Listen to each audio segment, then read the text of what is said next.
Mazmur 91, dalam lindungan Allah. Orang yang duduk dalam lindungan yang maha tinggi dan bermalam dalam naungan yang maha kuasa akan berkata kepada Tuhan, tempat perlindunganku dan kubu pertahananku, Allahku yang kupercayai. Sungguh dialah yang akan melepaskan engkau dari jerat perangkap burung, dari penyakit sampar yang busuk. Dengan kepaknya ia akan melindungi engkau. Di bawah sayapnya engkau akan berlindung. Kesetiaannya ialah perisai dan pagar tembok. Engkau tak usah takut terhadap kedahsyatan malam, terhadap panah yang terbang di waktu siang, terhadap penyakit sampar yang berjalan di dalam gelap, terhadap penyakit menular yang mengamuk di waktu petang. Walau 1.000 orang rebah di sisimu dan 10.000 di sebelah kananmu, tetapi itu tidak akan menimpamu. Engkau hanya menontonnya dengan matamu sendiri dan melihat pembalasan terhadap orang-orang fasik. Sebab Tuhan ialah tempat perlindunganmu, yang maha tinggi telah kau buat tempat perteduhanmu. Malapetaka tidak akan menimpa kamu, dan tulah tidak akan mendekat kepada kemahmu. Sebab malaikat-malaikatnya akan diperintahkannya kepadamu untuk menjaga engkau di segala jalanmu. Mereka akan menata engkau di atas tangannya, supaya kakimu jangan terantuk kepada batu. Singa dan ular tedung akan kau langkahi. Engkau akan menginjak anak singa dan ular naga. Sungguh, hatinya melekat kepadaku, maka aku akan meluputkannya. Aku akan membentenginya, sebab ia mengenal namaku. Bila ia berseru kepadaku, aku akan menjawab. Aku akan menyertai dia dalam kesesakan. Aku akan meluputkannya dan memuliakannya. Dengan panjang umur akan kukenyangkan dia, dan akan kuperlihatkan kepadanya keselamatan daripadaku. Apa yang dimaksud dengan Pentakosta ketiga? Pentakosta ketiga adalah pencurahan Roh Kudus yang dahsyat di zaman ini, melebihi yang terjadi di Azusa Street. Pentakosta ketiga akan mengakibatkan penuaian jiwa yang terbesar dan yang terakhir sebelum Tuhan Yesus datang kembali. Pentakosta ketiga akan membangkitkan generasi Yeremia, yaitu anak-anak muda yang dipenuhi Roh Kudus, cinta mati-matian kepada Tuhan Yesus, tidak kompromi terhadap dosa, dan akan bergerak untuk memenangkan jiwa. Pentakosta ketiga lahir di Indonesia dan bergerak ke bangsa-bangsa. Gerakan ini dari timur ke barat dan akan kembali ke Yerusalem. Pentakosta ketiga akan memberikan kuasa untuk menyelesaikan amanat agung, dan setelah itu Tuhan Yesus datang kembali.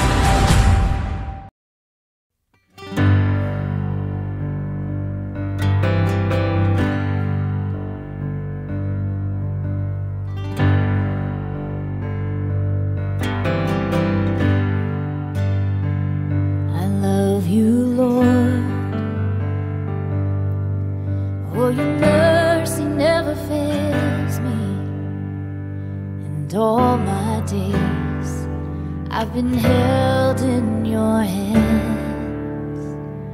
From the moment that I wake up until I lay my head, oh, I will sing of the goodness of God.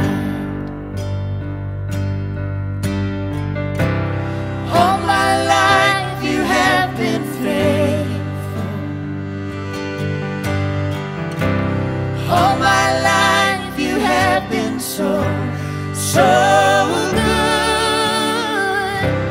With every breath that I am able, I will sing of the goodness of God. I love your voice. You have led me through the fire, and in darkest night you were close like no other. I've known you as a father, I've known you as a friend, and I have lived in the goodness of God. Oh, all my life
will sing of the goodness of God. I'm gonna sing of the goodness of God.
Take joy, my King, in what you hear,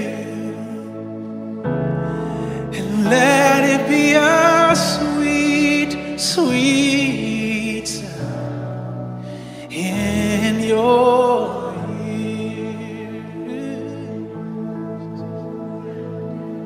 I love you, and I lift my voice to worship you, oh my soul, rejoice, take joy in what you hear,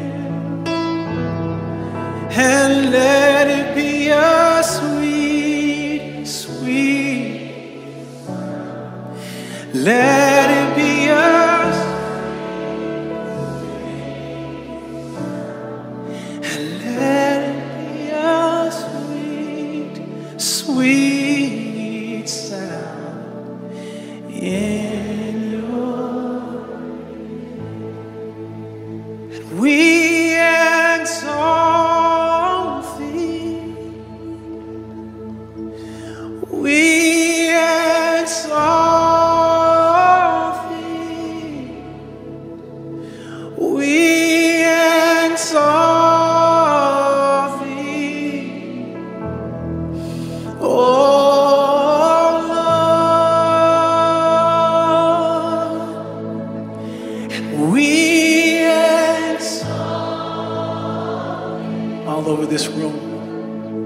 Sing, we exalt thee, Jesus. We exalt thee, yeah. Oh Lord, we exalt with all of my heart. I exalt you. We exalt, yes, we exalt thee. Oh.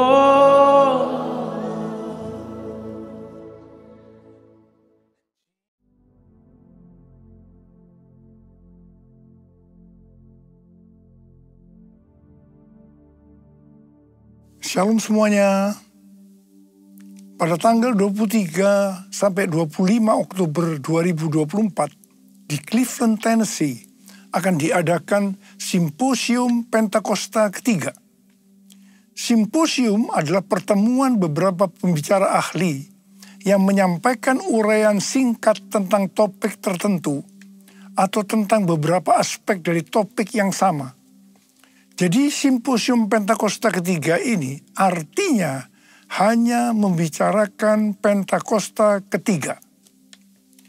Acara ini diselenggarakan sebagai kolaborasi dari GBI Jalan Jenderal Gatot Subroto, Church of God yang diwakili Pentecostal Theological Seminary atau PTS, Lee University, dan North Cleveland Church of God, dan beberapa sinode Pentakostal lainnya. Bagi saya, hal ini merupakan suatu surprise, kejutan, mengingat selama ini banyak terjadi perdebatan mengenai Pentakosta ketiga, terutama di Indonesia. Hal ini memang sesuai dengan yang dikatakan oleh Tuhan Yesus dalam Yohanes 4 ayat 44, bahwa seorang nabi tidak dihormati di kampung halamannya sendiri. Wow. Mike Baker, Presiden Pentecostal Theological Seminary, bersaksi bahwa ketika pertama kali mendengar tentang Pentakosta ketiga, dia berkata, apaan tuh? Tapi tidak lama kemudian, Tuhan mentransformasi pikiran dan hatinya. Sehingga Mike Baker lah yang Tuhan pakai untuk menyelenggarakan Simposium Pentakosta ketiga.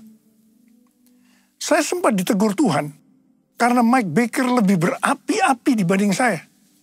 Padahal saya yang Tuhan tunjuk sebagai messenger Pentakosta ketiga. Justru Simposium Pentakosta ketiga Tuhan tunjuk di Amerika.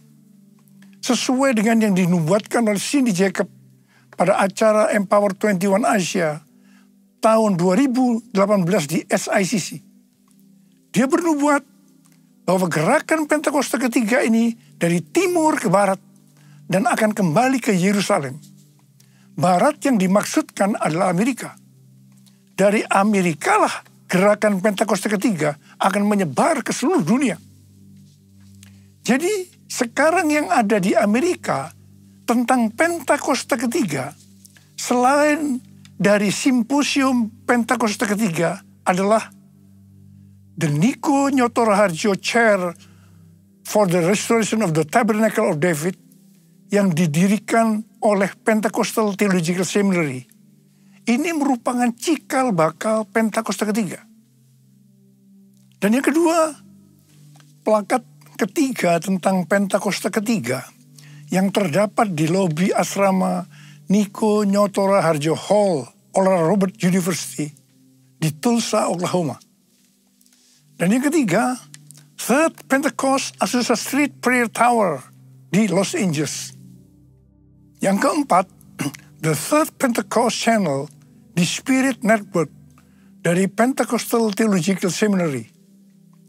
Dan yang kelima, sedang dikerjakan Niko Nyoto Raharjo Prayer Center di Gedung Pusat Church of God di Cleveland, Tennessee. Ini adalah menara doa pusat untuk Church of God. Church of God berusia 138 tahun dan berada di 194 negara dengan jumlah jemaat sekitar 8,3 juta orang. Ruangan yang dipakai adalah tempat yang biasa dipakai bersidang oleh Executive Council, yaitu Executive Committee dan Council of 18. Ini tempat yang bisa dikatakan eksklusif, tetapi sekarang dipersembahkan untuk menara doa. Pada waktu sidang Executive Council tanggal 18 September 2024 yang lalu, dalam rekaman saya diminta untuk berkata bahwa hari ini adalah hari yang berbahagia dan bersejarah. Karena hari ini ruang Executive Council dipakai untuk terakhir kalinya.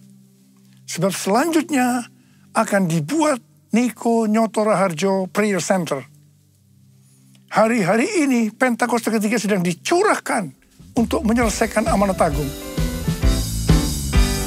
Api Pentakosta menyala, api Pentakosta menyala, api, api, api, api, api, api Pentakosta ketiga, api Pentakosta ketiga, api Pentakosta ketiga.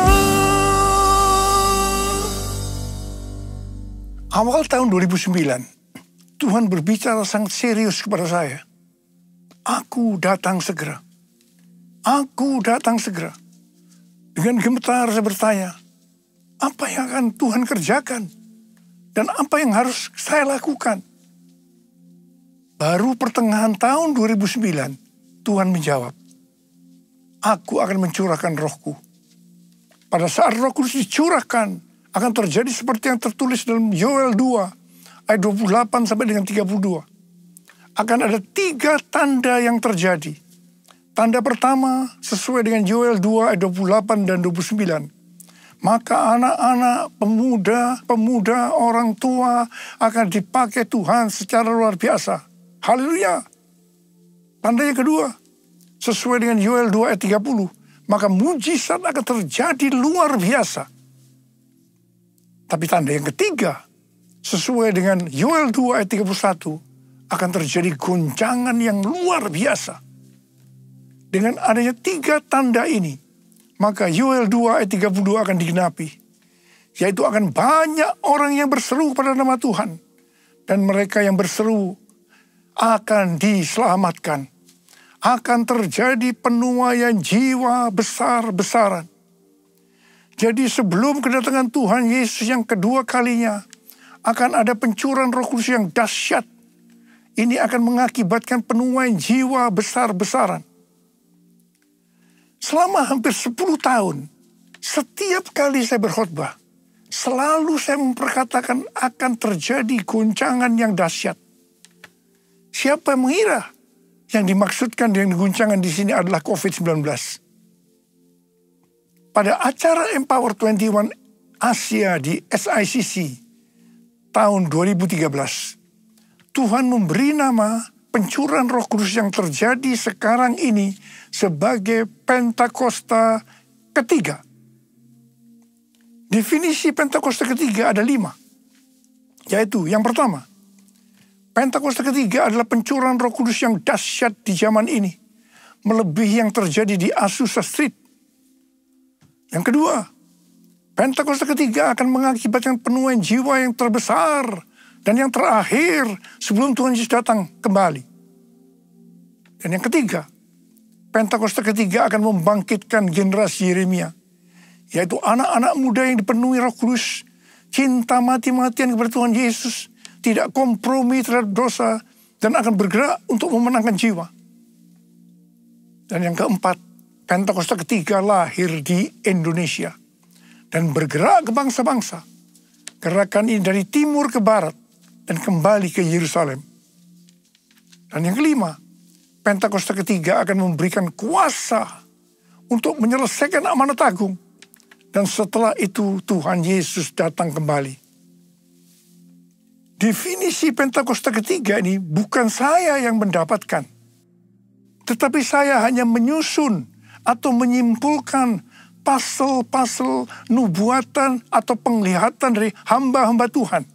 Menjadi satu kesatuan yang namanya Pentakosta ketiga.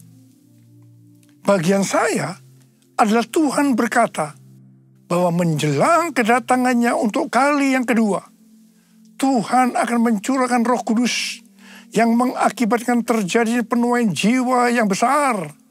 Nama pencurahan Roh Kudus itu adalah Pentakosta ketiga.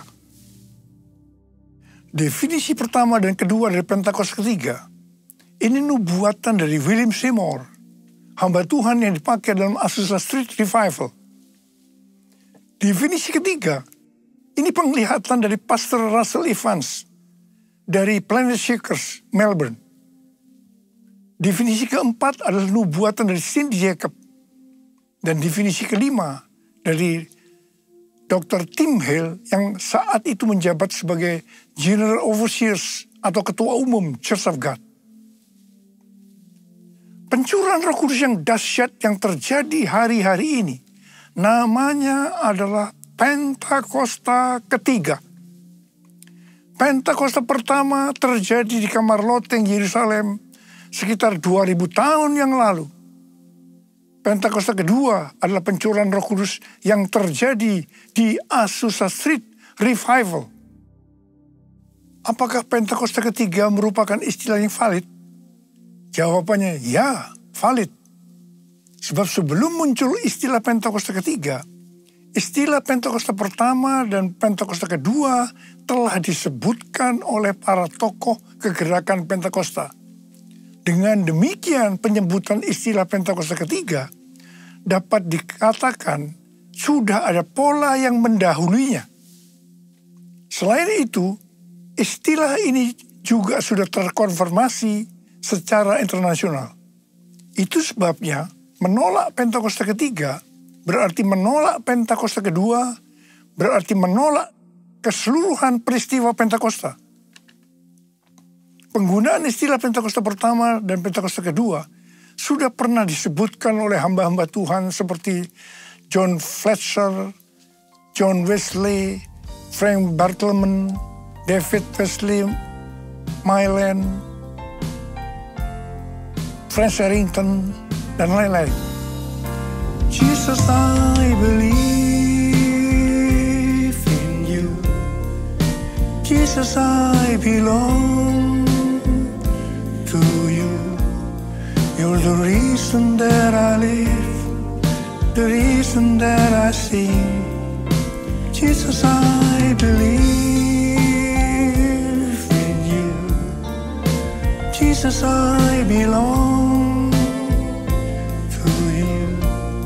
You're the reason that I live, the reason that I sing. With all I am. Ada banyak pertanyaan mengenai soal Pentakosta. Kalau ada Pentakosta pertama, kedua, dan ketiga, apa ada yang keempat, kelima, dan seterusnya? Ini jawabannya. Yang pertama, ada nubuatan William Seymour di tahun 1910. Bahwa dalam 100 tahun yang akan datang, akan ada kebangunan rohani lain seperti yang terjadi di Azusa. Dan kemuliaan Shekinah akan kembali. Dan kegerakan Allah tersebut akan lebih besar dan lebih luas dari yang terjadi di Azusa. Tidak hanya terjadi di satu tempat atau kepada beberapa orang saja, melainkan akan menjangkau seluruh dunia. Dan kegerakan itu tidak akan berakhir bahkan sampai kedatangan Tuhan. Berdasarkan nubuatan ini, saya percaya bahwa Pentakosta ketiga adalah pencurahan Roh Kudus yang terakhir sebelum kedatangannya. Jadi tidak ada Pentakosta keempat, kelima, dan seterusnya.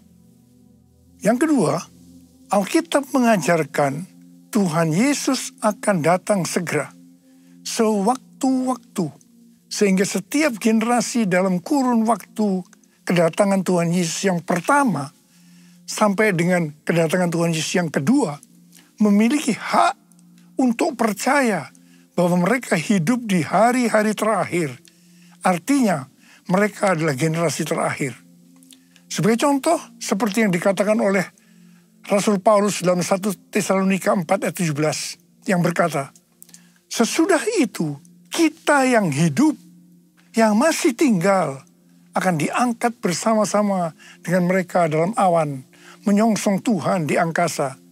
Demikianlah kita akan selama-lamanya bersama-sama dengan Tuhan Yesus. Pertanyaannya, apakah kita sepakat dan juga percaya Tuhan Yesus datang segera? Jika kita percaya Tuhan Yesus datang segera, berarti kita percaya bahwa ini adalah penuaian jiwa yang terbesar dan yang terakhir sebelum Tuhan Yesus datang kembali. Ini juga berarti kita percaya pencurahan Roh Kudus Pentakosta ketiga adalah yang terakhir. Tidak ada Pentakosta keempat, kelima, dan seterusnya. Banyak peristiwa pencurahan Roh Kudus yang terjadi sepanjang sejarah gereja. Namun tidak semuanya dapat disebutkan sebagai peristiwa Pentakosta, seperti yang terjadi di kamar loteng Yerusalem yang disebutkan sebagai Pentakosta pertama. Ada 3 kualifikasi pencurahan Roh Kudus yang dahsyat seperti Pentakosta pertama, yaitu yang pertama, masif, ekspansif, dan multi-etnis.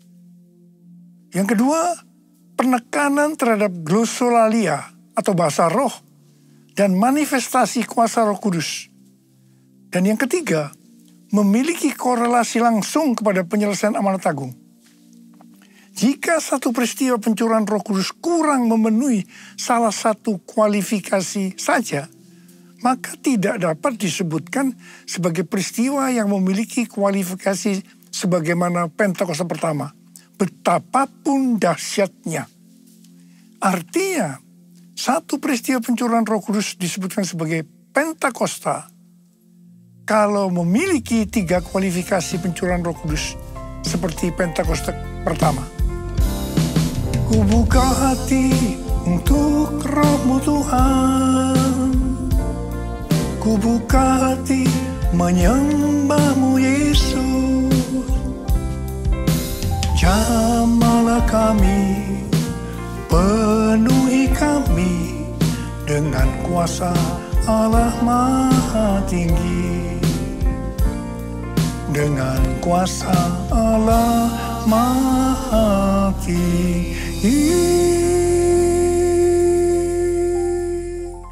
Waktu Tuhan Yesus ditanya oleh murid-muridnya tentang tanda kedatangannya yang kedua kali dan tanda akhir zaman, Tuhan Yesus menjawab bahwa akan muncul Mesias-Mesias palsu yang memakai namaku, akan mendengar deru perang dan kabar tentang perang. Bangsa akan bangkit melawan bangsa, kerajaan melawan kerajaan. Akan ada kelaparan dan gempa bumi di berbagai tempat. Banyak orang percaya disiksa dan dibunuh oleh karena namaku. Banyak orang akan murtad dan mereka saling menyerahkan dan saling membenci. Banyak nabi palsu akan muncul menyesatkan banyak orang.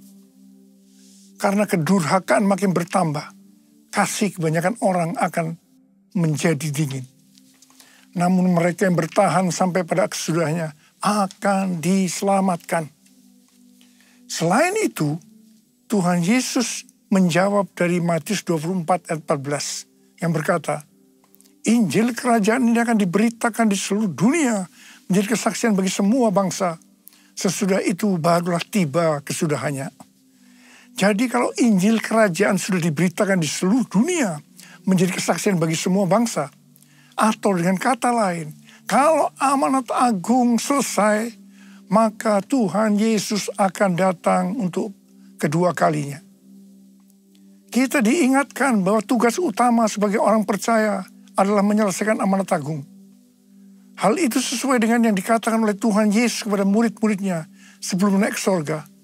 Dalam Matius 28 ayat 19 dan 20. Karena itu pergilah, jadikanlah semua bangsa muridku, dan baptislah mereka dalam nama Bapa dan Anak dan Roh Kudus, dan ajarlah mereka melakukan segala sesuatu yang telah kuperintahkan kepadamu. Ketahuilah, aku menyertai kamu senantiasa sampai akhir zaman. Ini adalah amanat agung Tuhan Yesus. Untuk menyelesaikan amanat agung tidak bisa dengan kekuatan sendiri, tetapi hanya dengan kuasa Roh Kudus. Karena itu pesan terakhir Tuhan Yesus sebelum naik ke sorga kepada murid-muridnya, juga artinya kepada kita yang menjadi murid Kristus.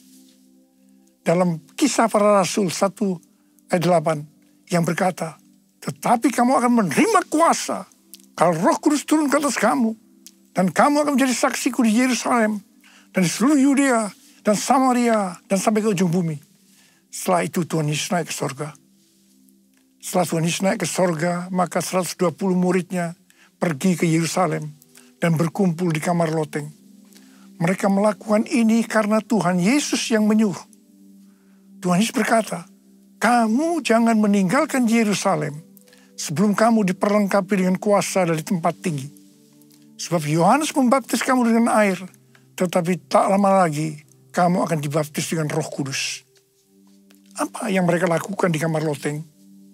Mereka semua bertekun dengan sehati dalam doa bersama-sama. Artinya mereka berdoa, memuji dan menyembah Tuhan bersama-sama dalam unity siang dan malam. Ini prinsip menara doa. Ini prinsip restorasi pondok Daud. Jadi untuk menantikan pencurahan Roh Kudus atau baptisan Roh Kudus yang kita sebutkan sebagai Pentakosta pertama, mereka melakukan ini. Gereja kita, GBI Jalan Jenderal Gatot Subroto, berumur 36 tahun. DNA yang Tuhan berikan adalah restorasi pondok Daud. Kita tidak pernah memikirkan bahwa semua yang kita lakukan adalah untuk mempersiapkan pencurahan Roh Kudus Pentakosta ketiga.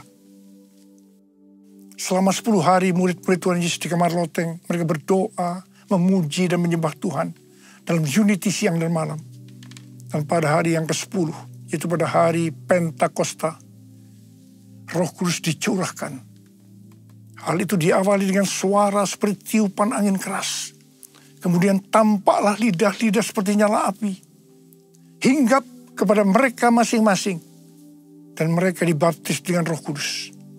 Mereka mulai berkata-kata dalam bahasa-bahasa seperti yang diberikan oleh Roh Kudus untuk mengatakannya. Itu adalah bahasa roh. Peristiwa pencurahan Roh Kudus ini disebutkan sebagai Pentakosta pertama. Setelah itu murid-murid Tuhan Yesus dipakai secara luar biasa untuk melakukan amanat agung. Pentakosta pertama ini dahsyat. Mengapa? Sebab dalam waktu beberapa ratus tahun, 70% dari dunia yang dikenal waktu itu, yaitu yang berada di bawah kekaisaran Romawi, menjadi Kristen. Pertanyaannya, apakah amanat agung sudah selesai? Belum.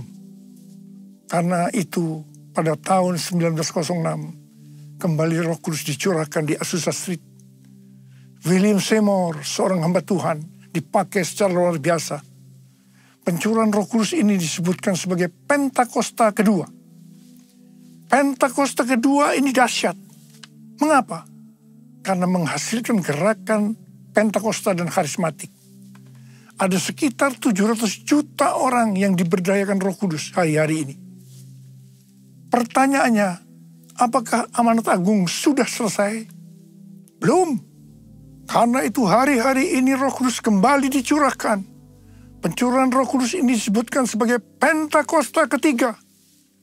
Kita harus percaya dengan Pentakosta ketiga, maka Injil Kerajaan akan diberitakan di seluruh dunia menjadi kesaksian bagi semua bangsa. Artinya amanat agung selesai. Dan setelah itu Tuhan Yesus akan datang kembali. Haleluya. Saudara, saya mau berdoa buat saudara. Ada berapa banyak di antara saudara yang berkata, Tuhan, saya siap untuk menyelesaikan amanat agung. Berikan saya kuasa Tuhan, kuasa untuk menyelesaikan amanat agung. Angkat tangan saudara. Katakan bersama saya, curahkanlah kuasa-Mu Tuhan, mujizat terjadi di tempat ini. Curahkanlah kuasa-Mu Tuhan, mujizat terjadi sekarang ini. Curahkan ya Tuhan, curahkanlah kuasa-Mu Tuhan, mujizat terjadi di tempat ini. Curahkanlah kuasa-Mu Tuhan, mujizat terjadi sekarang ini. Mujizat terjadi sekarang ini. Mujizat terjadi sekarang ini. Angkat tangan saudara. Yang sudah berbahasa roh saat ini. Oh Tuhan, Tuhan curahkan kuasa-Mu, urapi kami, terima. Oh terima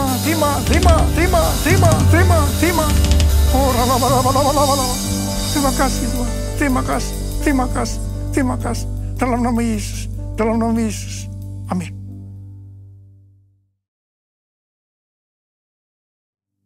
Kita akan masuk dalam perjamuan kudus.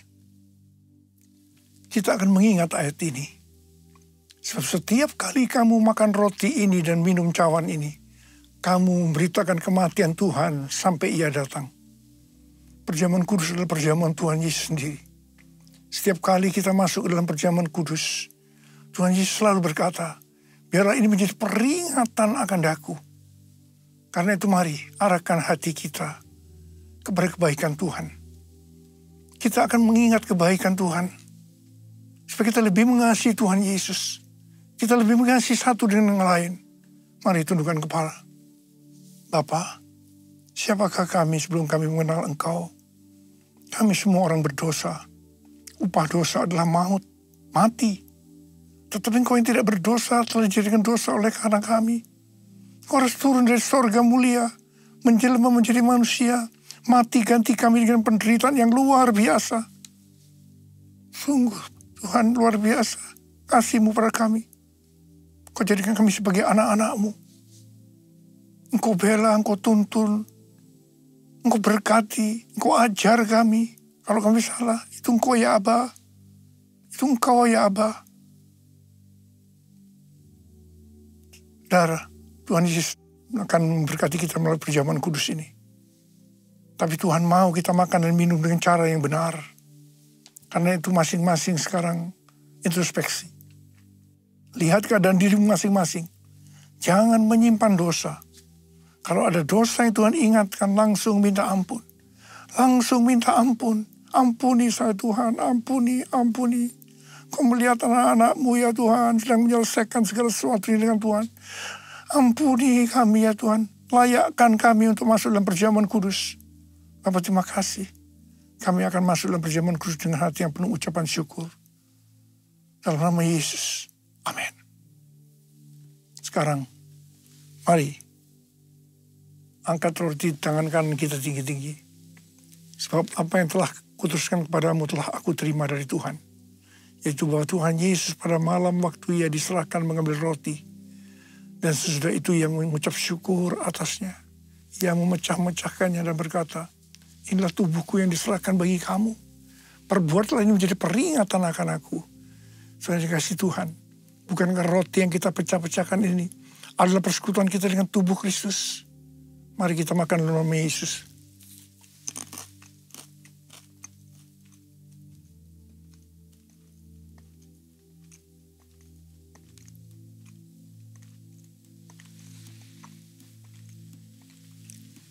Angkat cawan di tangan kanan kita tinggi-tinggi. Demikian juga yang mengambil cawan sudah makan lalu berkata, cawan ini adalah perjanjian baru yang dimeteraikan oleh darahku. Perbuatlah ini setiap kali kamu meminumnya menjadi peringatan akan aku. Sudah kasih Tuhan, bukankah cawan pengucapan syukur. Yang atasnya kita ucapkan syukur adalah persekutuan kita dengan darah Yesus. Mari kita minum dalam nama Yesus.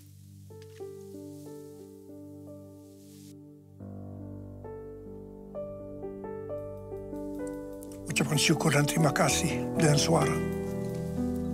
Tuhan, terima kasih ya Tuhan. Terima kasih ya Tuhan. Terima kasih ya Tuhan. Terima kasih Tuhan. Oh, terima kasih. Engkau melihat anak-anak-Mu Tuhan. Mereka membutuhkan pertolongan Tuhan. Mereka membutuhkan jamahan Tuhan. Jamah mereka satu persatu ya Aba. Jamah mereka.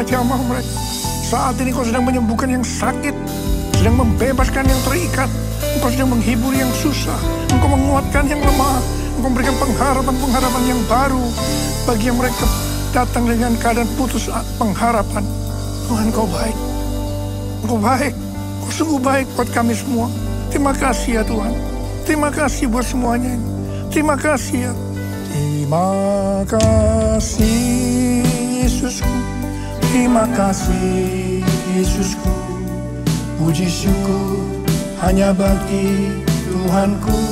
Terima kasih Yesusku. Terima kasih Yesusku.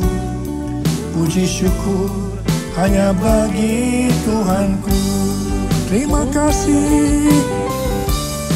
Terima kasih Yesusku. Terima kasih Yesusku. Puji syukur hanya bagi Tuhanku. Terima kasih Yesusku. Terima kasih Yesusku. Puji syukur hanya bagi Tuhanku.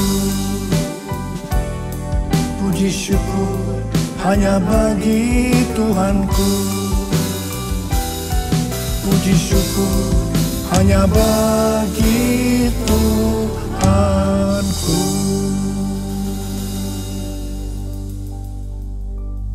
Mari angkat tangan kita di hadapan Tuhan. Terimalah berkat Tuhan. Kasih karunia berlimpah-limpah daripada Allah Bapa dalam Anak yang tunggal Yesus Kristus. Persekutuan yang manis dengan Roh Kudus menyertai kita semua mulai hari ini sampai Tuhan Yesus datang menjemput kita di awan-awan dan bahkan sampai selama-lamanya. Yang percaya bersama-sama katakan amin.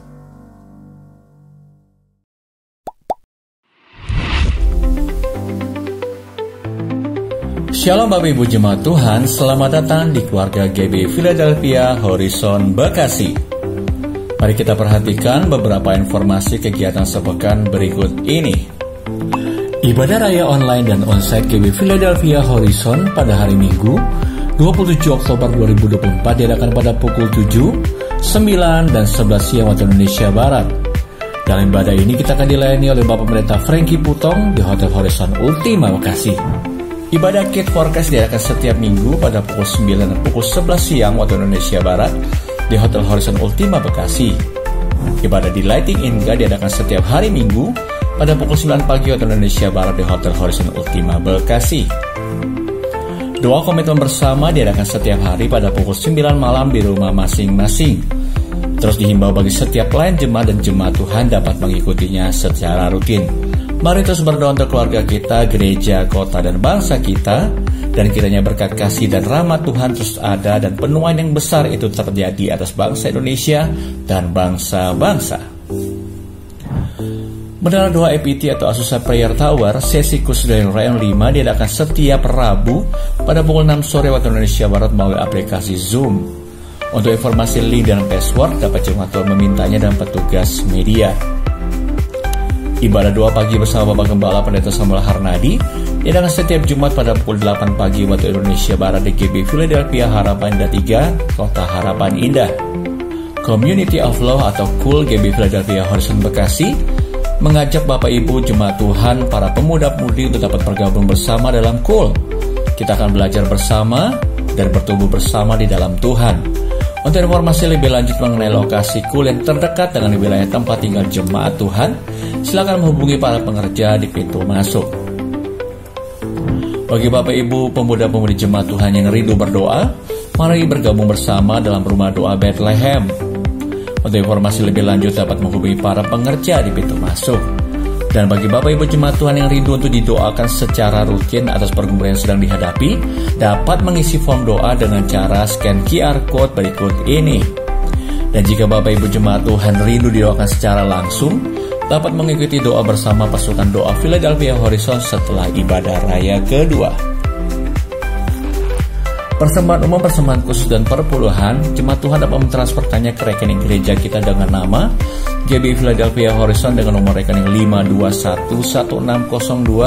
5211602-962. Atas nama Gembala Jemaat dan seluruh pengerja GBI Philadelphia Horizon, kami mengucapkan terima kasih atas kesetiaan Jemaat Tuhan dalam memberi kepada Tuhan di gereja ini. Kiranya Tuhan Yesus melimpahkan berkat-Nya bagi kita semua. Ibadah pria Bethel Indonesia Philadelphia Horizon akan diadakan pada hari Jumat 25 Oktober 2024 pada pukul 7 malam waktu Indonesia Barat di Rumah Doa Bethlehem, Taman Villa Baru, Blok B1 Bekasi. Untuk informasi lebih lanjut dapat menghubungi Bapak Eri Prasetyo.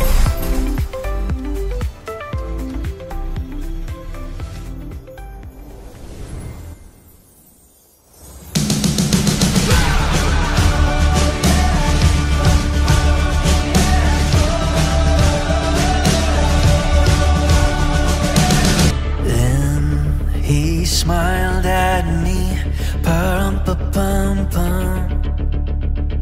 Me and my drum.